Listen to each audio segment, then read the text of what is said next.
Bío somos independientes. Independientes de verdad. El hombre que no es informado no puede tener opinión. Bío Bío, la radio, presenta... Hoy nos encontramos con la señora Julia Bello, que nos responderá algunas preguntas sobre la dictadura militar. Bueno, ¿cómo está, señora Julia? Hola, bien, gracias. Bueno, vamos a comenzar con las preguntas. Primera pregunta. ¿Por qué Augusto Pinochet y el ejército deciden derrocar al gobierno de Allende? Bueno, en primer lugar, él quería tener el dominio de toda la situación con respecto al ejército de Chile y el gobierno en general. Y quería él tener un nuevo modelo de gobierno. Y de hecho cambió mucho el formato del gobierno anterior. Todo antes que eso era un gobierno pasivo, y después pasó a ser drásticamente agresivo. Hubieron toques de queda, hubieron maltratos físicos, psicológicos, mataron mucha gente. Hubieron mucha gente que desapareció y nunca más se supo los lugares en donde se deshicieron de sus cuerpos.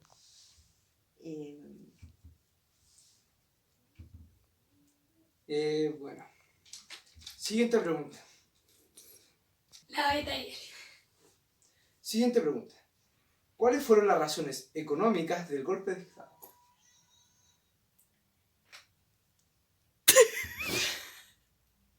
Querían cambiar el sistema económico a un sistema capitalista. ¿Cuántos años duró la dictadura? 17. Un largo periodo. Bueno, pasemos a la siguiente pregunta. ¿Cómo fue su adolescencia en la dictadura? De miedo. Ya, como te contaba, de que muchas veces podía estar dentro de la casa jugando como niña y te encontrabas que en el patio de la casa de los padres te estaban vigilando por la ventana. Muchas veces si veía un movimiento a deshora fuera en la calle, disparaban, como vivíamos cerca de un cerro, disparaban nada más.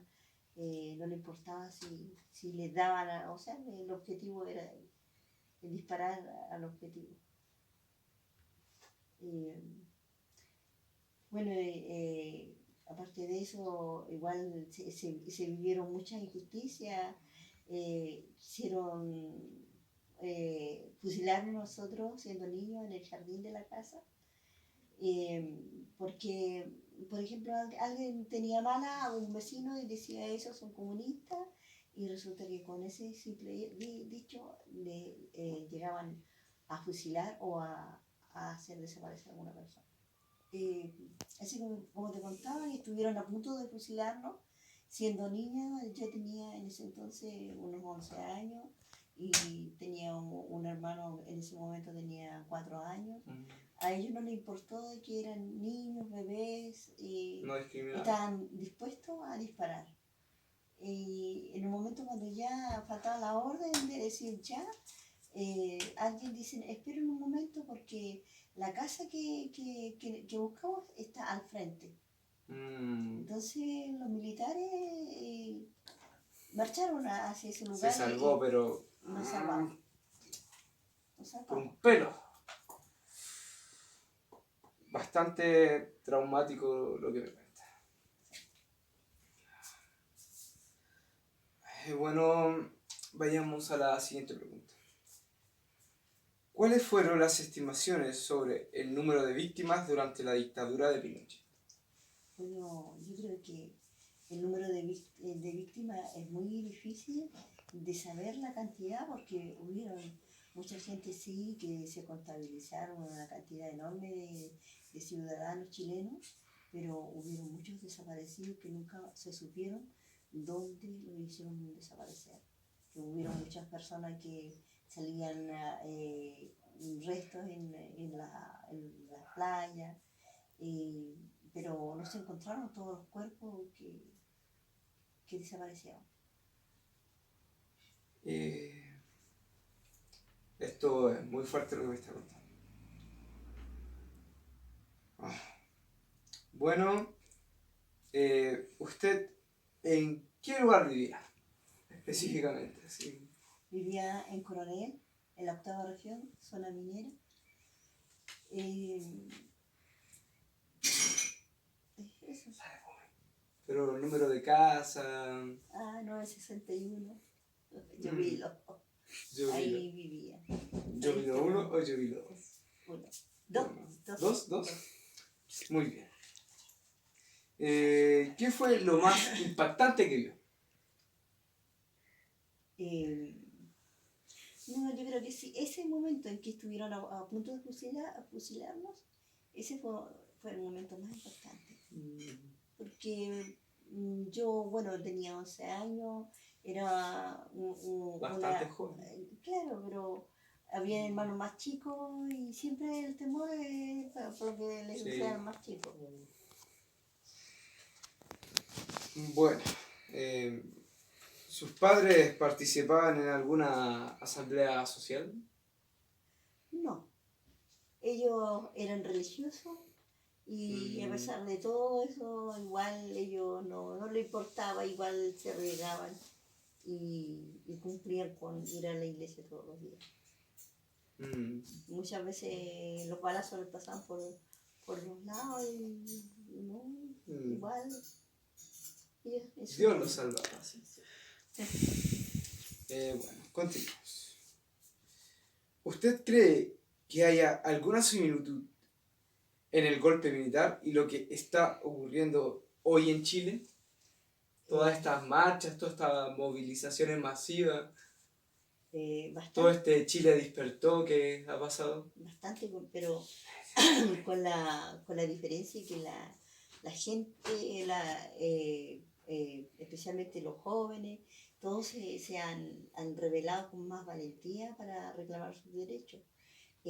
Antes la autonomía era tan absoluta del gobierno de Pinochet que la gente no se atrevía a defenderse.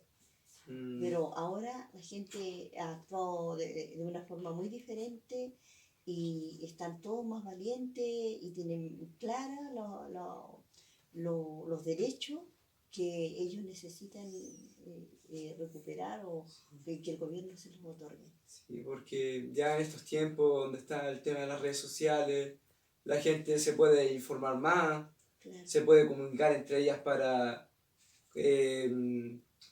juntarse y ahí claro, armar la marcha y de a poco ahí ir formándola. Antes no era así. No. Antes no era así porque no estaba la facilidad. Así como te decía, no era fácil la comunicación. Cuando a lo más que podías informarte es con una radio, y la radio poco menos que en la oreja, todo porque a veces se iba, por lo general se iba la señal.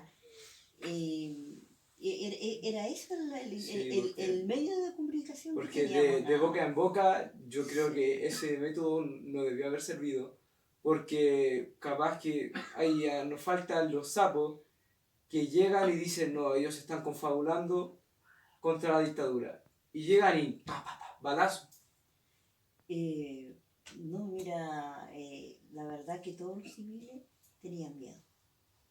Todos los civiles tenían miedo y era prácticamente los civiles, el bando y el otro bando, los militares uniformados.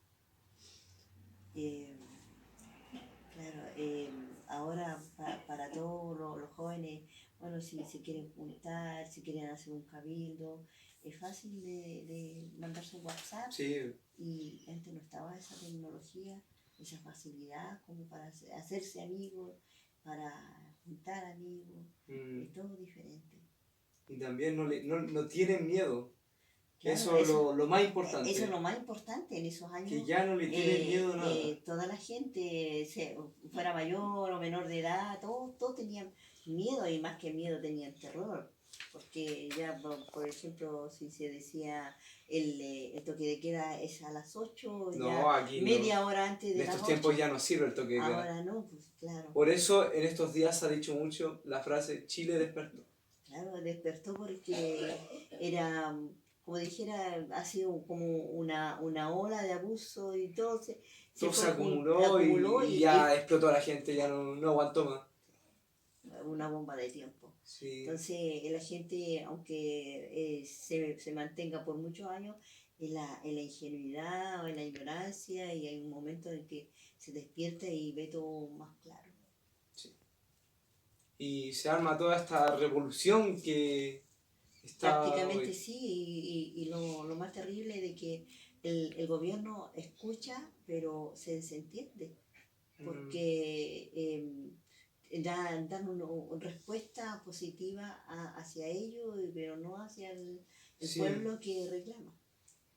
Sí, yo había escuchado en los canales de televisión que Piñera solamente lo que toma en cuenta son sus propias ideas y él plantea solamente sus propias ideas y se cierra. No escucha a los demás y solamente dice, bueno, estamos haciendo un proyecto que realmente está muy bueno y que deberían aceptarlo.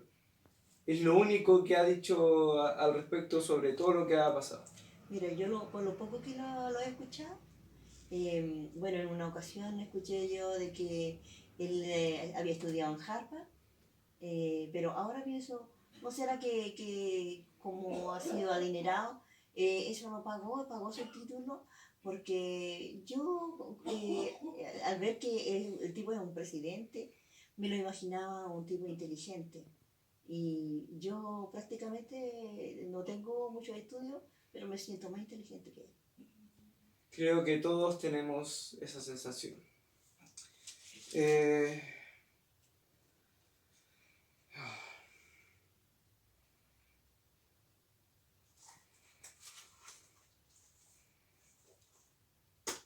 Pausa. Bueno, pasando a la siguiente pregunta. ¿En qué se desarrollaba laboralmente en esos tiempos? Bueno, mira, no sé si tú has escuchado hablar del PEN y del POT, que eran como nombres de burla hacia los trabajos que se designaban para el pueblo. Yo estaba en el PEN, que era un empleo mínimo, pero se decía que era un salario mínimo, pero no era ni siquiera ni mínimo, ni la mitad de mínimo, era un sueldo de vergüenza. En esos años no había trabajo para nadie. ¿Nos podría decir la cantidad exacta de lo que ganaba? La verdad que no la recuerdo, pero era una limosna. Pero calcule más o menos. No lo hiciste porque no lo recuerdo. No, pero no espera. lo recuerdo, no pero lo recuerdo. corta.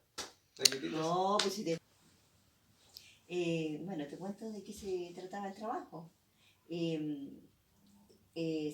Mira, se tejía para la gente de menos recursos que nosotros, imagínate. ¿Ah? De menos recursos que nosotros. Entonces teníamos que tejer cuadritos de lana y eso se iban juntando, se hacían frazadas. ¿Ah?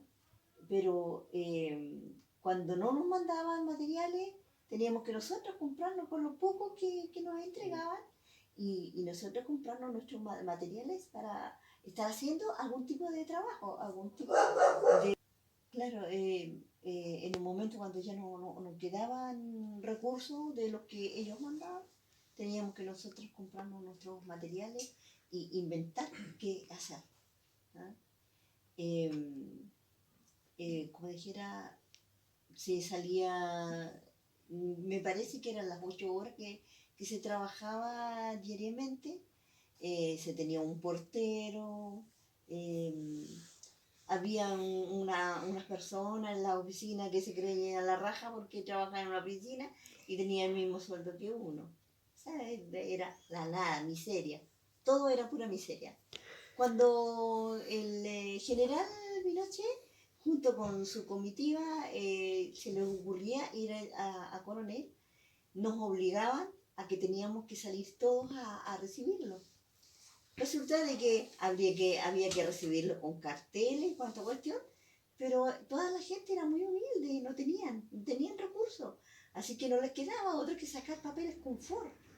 Era rollo y rollo de confort para recibir a nuestro presidente y teníamos que ponerle una cara bonita, y decirle, saludarlo, pero no era nuestra disposición que nosotros queríamos saludarlo, Obvio. sino que por la obligación de que íbamos a quedar Era sin un ese dictador. pequeño recurso Mm. de trabajo.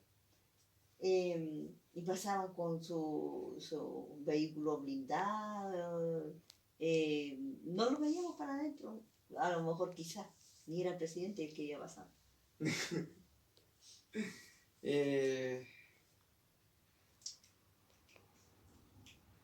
¿Cómo eran los medios de comunicación en esos tiempos? No, yo te conté que ¿Sí? era solamente la radio con la que,